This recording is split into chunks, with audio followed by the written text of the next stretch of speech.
Dear student, class 7th subject SST chapter 2 Inside the Earth। इस chapter की reading आप करेंगे। मैं आपको इसका एक्सप्लेन इसको मैं करती हूँ। अर्थ हमारी जो है वो 460 करोड़ ईयर पुरानी है, ऐसा अंदाज़ा लगाया जाता है और इसमें चेंजेस होते रहते हैं। जैसा कि हमने अर्थ की बाहरी सरफेसेस पे देखा है कि अलग अलग लैंडफॉर्म्स होते हैं, जैसे कि माउंटेन, प्लेन, प्लेट्यू, वैलीज। इन्हीं को समझने के लिए और इसके स्ट्रक्चर को जानने के लिए हमें अर्थ के इंटीरियर की जानकारी लेनी ज़रूरी होती है। और जो इसके बारे में हमें जो साइंस हमें बताती है उसको जियोलॉजी कहते हैं, और इसकी जो स्टडी करता है उस साइंटिस्ट को हम जियोलॉजिस्ट कहते हैं। अर्थ के हम जितना नीचे जाएंगे अर्थ उतनी ही उसका जो टेम्परेचर है अर्थ का उतना ही बढ़ता जाएगा। ऐसा अंदाज़ा लगाया जाता है कि कम से कम इसका जो टेम्परेचर है वो 5000 डिग्री सेंटीग्रेड है। और ज़्यादा इसके बारे में, अगर इसके ज़्यादा नीचे हम जा नहीं सकते क्योंकि इसका टेम्परेचर बहुत ज़्यादा है। तो इसकी जो एवरेज डेंसिटी है वो हम अगर देखें तो कह सकते हैं कि 5.5 पर ग्राम है, पर ग्राम सेंटीमीटर स्क्वायर है। नेक्स्ट, अगर हम अब बात करें स्ट्रक्चर ऑफ द अर्थ के स्ट्रक्चर की अगर बात करें हम पहले सिंपल फॉर्म में हम इसको इस पिक्चर से समझेंगे। इसमें दिया गया है, पहला है बाहरी जो है उसे हम क्रस्ट, देन उसके नीचे वाले को मेंटल लेयर्स हैं ये अर्थ की, और उसके नीचे outer core and last the inner core. अब इसको अगर ब्रीफली हमें पढ़ना है तो इस स्ट्रक्चर को समझेंगे हम। देखिए, सबसे इनर कोर, फिर solid metal, then molten metal and the outer core. Outer core के ऊपर मेंटल, मेंटल के ऊपर क्रस्ट, क्रस्ट के ऊपर एटमॉस्फेरिक जो लेयर बनी होती है। नेक्स्ट, अगर इसको भी पार्ट किए जाएं इसके भी, तो continental crust, oceanic crust, upper mantle, mantle continues down to the outer core. अब इसके बारे में मैं आपको डीपली एक्सप्लेन करती हूँ। फर्स्ट है हमारा main layers of the earth, upper most layer, जो सबसे ऊपरी लेयर। ऊपर से आएंगे हम, ऊपर से नीचे की तरफ चलते हुए मैं आपको समझाऊंगी।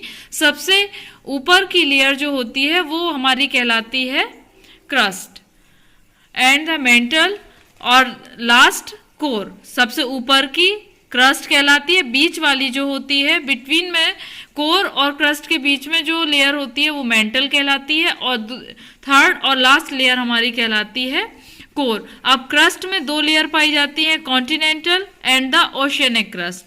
कॉन्टिनेंटल क्रस्ट जो है वो थिनेस्ट लेयर होती है, और इसके बाद जो लोएस्ट पार्ट होता है क्रस्ट का उसको हम ओशियनिक क्रस्ट कह सकते हैं। और अब ये किससे मिलकर बनी होती है इसको समझेंगे। कॉन्टिनेंटल क्रस्ट सिलिका और एल्यूमिनियम से मिलकर बनी होती है, जिसको शॉर्ट में हम Cl कहते हैं। और ऐसे ही oceanic crust silica SI short form होती है इसकी, और मैग्नीशियम Ma से मिलकर बनी होती है, इसीलिए इसको हम सिमा भी कहते हैं। And the density of the crust is 3.0 पर ग्राम सेंटीमीटर स्क्वायर होती है। अब आते हैं मेंटल। मेंटल की जो थिकनेस है, जो इस लेयर की थिकनेस है, जो हम एवरेज ही लगाते हैं, 2900 किलोमीटर है। और इसके ये अभी मैंने आपको बताया क्रस्ट और कोर के बीच में पाई जाती है, और ये मोस्टली आयरन और मैग्नीशियम से मिलकर बनी होती है। और इसका टेम्परेचर बहुत हाई होता है क्योंकि मैग्मा इसमें से निकलकर, अगर वॉल्केनिक इरप्शन जो होता है तो मैग्मा यहीं पर बनता है। अब आते हैं हम कोर। ये लास्ट है, it is the lower most layer of the earth, और इसको बेरिस्फीयर भी कहा जाता है। निकल और आयरन की बनी होती है, आयरन की शॉर्ट फॉर्म होती है Fe, इसीलिए इसको निफे भी कहा जाता है इस लेयर को।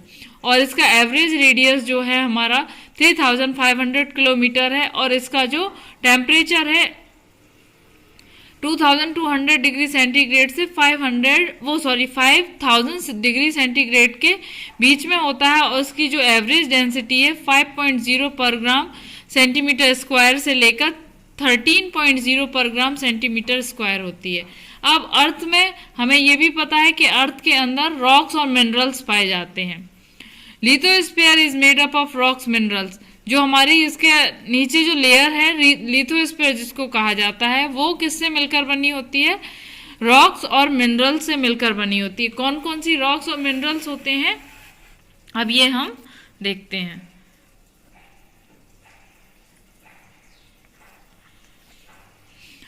फर्स्ट जो मेनली हमारी रॉक्स हैं वो है आग्नेयस, सेडिमेंट्री और मेटामॉर्फिक। अब igneous rocks, the word igneous been derived from the Latin word ignis. Ignis का मीन्स लैटिन वर्ड से लिया गया है आग्नेयस, इग्नियस जिसको बोलते हैं इग्निस। इग्निस का मीनिंग होता है फायर, और इन रॉक्स को प्राइमरी रॉक्स भी कहा जाता है। इनमें 2 टाइप्स की रॉक्स होती हैं, एक्सट्रूसिव रॉक्स और इंट्रूसिव रॉक्स। एक्सट्रूसिव रॉक्स जो होती हैं वो बहुत ही फाइन ग्रेडेड होती है। इनका स्ट्रक्चर जो होता है जैसे कि बेसाल्ट, एक इग्नियस रॉक्स है जिससे डेकन प्लेट्यू बेसाल्ट से मिलकर ही बना हुआ है। नेक्स्ट आते हैं इंट्रूसिव रॉक्स, आग्नेयस रॉक्स। ये जैसे कि ग्रेनाइट, डोलेराइट, इस तरह की रॉक्स इंट्रूसिव रॉक्स कहलाती हैं। ये अगर इनको कहें हम तो जो पिघला हुआ मैग्मा जो अंदर से निकलता है वॉल्केनिक एरप्शन में, जब मैग्मा बाहर आता है पिघला हुआ तो वो धीरे धीरे ठंडा होता है। ठंडा होने के बाद वो रॉक्स का रूप ले लेता है, उन्हीं को हम इग्नियस रॉक्स कहते हैं। अब इग्नियस में हमारी 2 टाइप्स हो गए, एक्सक्लूसिव और इंट्रूसिव। अब आते हैं सेडिमेंट्री। सेडिमेंट्री रॉक्स का हम कह सकते हैं weathering of rocks. Weathering of rocks का मतलब है जिन रॉक्स पर धीरे धीरे rain, water, air, ice, plants, animals, moisture, इनका धीरे धीरे असर होता है और ये ब्रेकअप हो जाती हैं, टूटने लगती हैं छोटे छोटे फ्रैगमेंट्स में। उसके बाद इनको एक साथ विंड के द्वारा, वाटर के द्वारा डिपॉजिट किया जाता है, तब ये जाकर बनती हैं सेडिमेंट्री रॉक्स, जैसे कि sandstone, sand particles, salt, coal etcetera.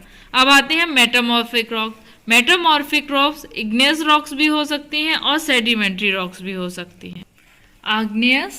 Igneous and the आपकी जो रॉक्स सेडिमेंट्रीज हैं उनमें एक्सेसिव हीट और प्रेशर की वजह से जो अर्थ के अंदर चेंजेस हो जाते हैं उनको कहते हैं हम मेटामॉर्फिक रॉक्स।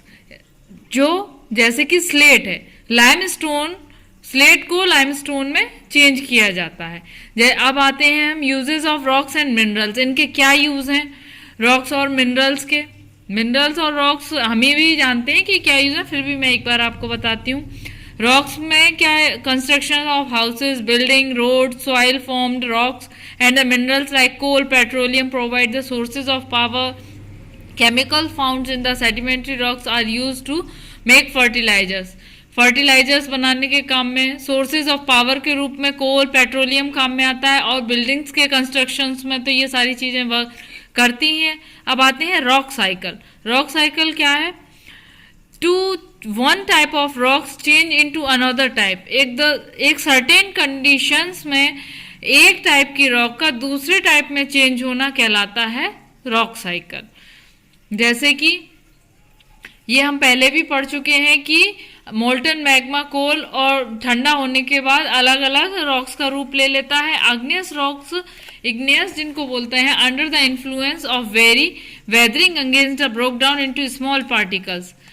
वेदरिंग की वजह से, वेदरिंग मीन्स इन पर रेन वाटर जब पड़ते हैं विंड की वजह से, ये क्या होते हैं? ब्रेक डाउन, टूटने लगते हैं छोटे छोटे टुकड़ों में, और ये पार्टिकल्स जब हवा के द्वारा, पानी के द्वारा इधर उधर बह जाते हैं और एक जगह इकट्ठा होने लगते हैं एक बेसिन में, वो ऐसी को हम सेडिमेंट्री रॉक्स कहते हैं। बाकी की जो इग्नियस रॉक्स होती हैं ये न्यू सेडिमेंट्री रॉक्स में फॉर्म्ड हो जाती हैं, उसके बाद कुछ मेटामॉर्फिक रॉक्स में चेंज हो जाती हैं, और कुछ दबे दबे जमीन के अंदर ही अगर दबी रहती हैं तो ये मिनरल्स का रूप भी ले लेती हैं। अब इस चैप्टर को आप रिवीजन घर पे करेंगे, इसकी एक्सरसाइज और क्वेश्चन आंसर्स फाइंड आउट करेंगे और लर्न करेंगे। Thank you.